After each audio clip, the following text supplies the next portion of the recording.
అందరూ పెరియారుగా పిలువబడే ఈవి రామస్వామి నాయకర్ 52వ వర్ధంతి ఈరోజు దక్షిణాది రాష్ట్రాల్లో ద్రవిడ ప్రజలందరూ గొప్పగా చేసుకుంటున్నారు. ఈవి రామస్వామి నాయకర్ పూర్వీకులు రాయలసీమ ప్రాంతం నుంచి తమిళనాడులోని ఈరోడ్ ప్రాంతానికి వచ్చారని, ఆంధ్రాలో ఉన్న బలిత కుటుంబానికి చెందిన వ్యక్తిగా భావిస్తున్నారు.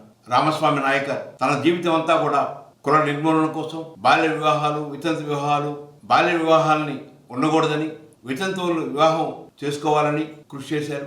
మూఢనమ్మకాలకు వ్యతిరేకంగా పనిచేశారు. కులాల మధ్య ఉన్న అంతరాలు పోవాలని కోరుకున్నాడు. వైరం ఆలయం దగ్గర దళితులు ఆ రోడ్డు మీద నడవకూడదని, ఆలయంలోకి రాకూడదని ఆనాడున్న నిషేధాన్ని ధిక్కరించి దళితుల్ని ఆలయ ప్రవేశం చేయడానికి కృషి చేసి విజయం సాధించారు. 1937లో ఆనాటి తమిళ మద్రాస్ ప్రెసిడెన్సీ ముఖ్యమంత్రి రాజాజీ ప్రభుత్వ పాఠశాలలో హిందీని ప్రవేశపెట్టాలని, హిందీని నిర్బంధ భాషగా ఉండాలని కోరుకుంటే దానికి వ్యతిరేకంగా ఉద్యమించి హిందీ భాషని తమిళనాడులో లేకుండా చేయగలిగాడు. హిందీని ప్రవేశపెడితే ఉత్తరాది ప్రజల ఆధిపత్యం పెరుగుతుందని, ద్రవిడ సంస్కృతి కనుమరుగవుతుందని వారి భావన. మహాత్మా గాంధీజీ స్వాతంత్ర ఉద్యమ స్ఫూర్తితో 1925లో కాంగ్రెస్ పార్టీలో చేరి అనంతరం అందులో పనిచేసే క్రమంలో కాంగ్రెస్ పార్టీలో బ్రాహ్మణుల ఆధిపత్యం ఎక్కువ ఉందని, దళితులు, గిరిజనులు, బలహీన వర్గాల యొక్క పాత్ర చాలా తక్కువ ఉందని గమనించి జస్టిస్ పార్టీలో చేరటం, జస్టిస్ పార్టీకి రాష్ట్ర అధ్యక్షుడిగా ఎన్నిక అవటం జరిగింది. అనంతరం ఆ జస్టిస్ పార్టీని డీకేగా పేరు మార్చడం జరిగింది. ద్రవిడార్ కజగంగా పేరు మార్చి ఒక రాజకీయ పార్టీగా కాకుండా ఒక సామాజిక సంస్థగా, మార్పుల్ని ముందుకు తీసుకురావడానికి ఉపయోగపడే సంస్థగా దాన్ని నడిపారు. ఆత్మగౌరవ ఉద్యమాలని పెద్ద ఎత్తున నిర్వహించారు. కులం పేరుతో, మతం పేరుతో ప్రజల్లో విద్వేషాన్ని రెచ్చగొట్టడం, ప్రజల్లో అంతరాలను పెంచడం అనేది ఉండకూడదు. అందరూ సమానమే, అందరూ సమంగా జీవించాలి, అందరికీ సమన్యాయం దొరకాలి అనే ఉద్దేశంతో వారు ఆత్మగౌరవ ఉద్యమాలని నడిపారు.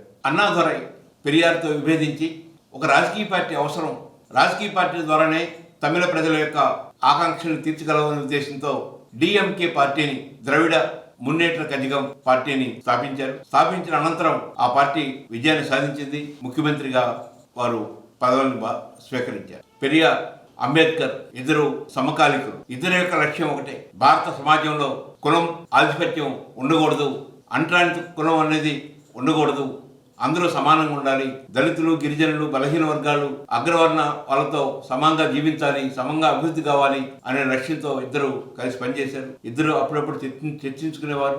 అంబేద్కర్ రచించిన కుల నిర్మూలన పుస్తకాన్ని తమిళంలోకి అనువదించి పెరియార్ గారు తమిళ ప్రజలకి అంబేద్కర్ భావజాలాన్ని తీసుకెళ్లారు.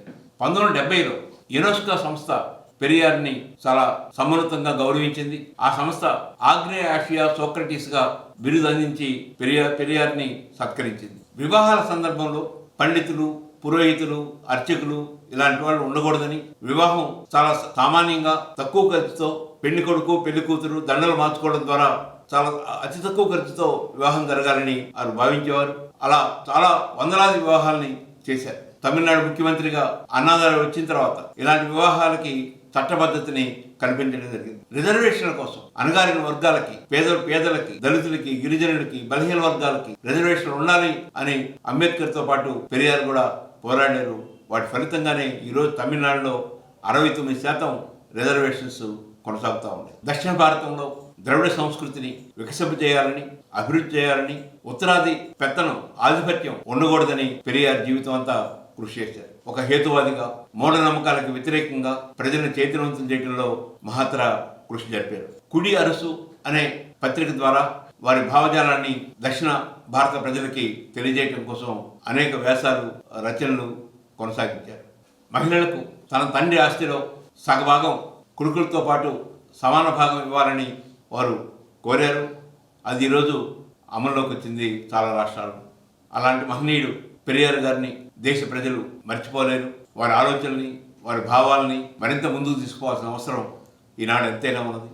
ఈరోజు భారతదేశంలో, వైవిధ్యం గల భారతదేశంలో వివిధ కులాలు, మతాలు, భాషలు, సంస్కృతులు, ఆచార సాంప్రదాయాలు, మతాలు ఉన్న ఈ భారతదేశంలో హిందూ ఉన్మాదాన్ని రెచ్చగొట్టి రాజకీయాల్లో ముందుకెళ్లాలని కోరుకుంటున్న ఆర్ఎస్ఎస్, బీజేపీ లాంటి సంస్థలకి వ్యతిరేకంగా పోరాడే శక్తిని పెరియార్ భావాల నుంచి, పెరియార్ రచనల నుంచి మనం పొందాలి.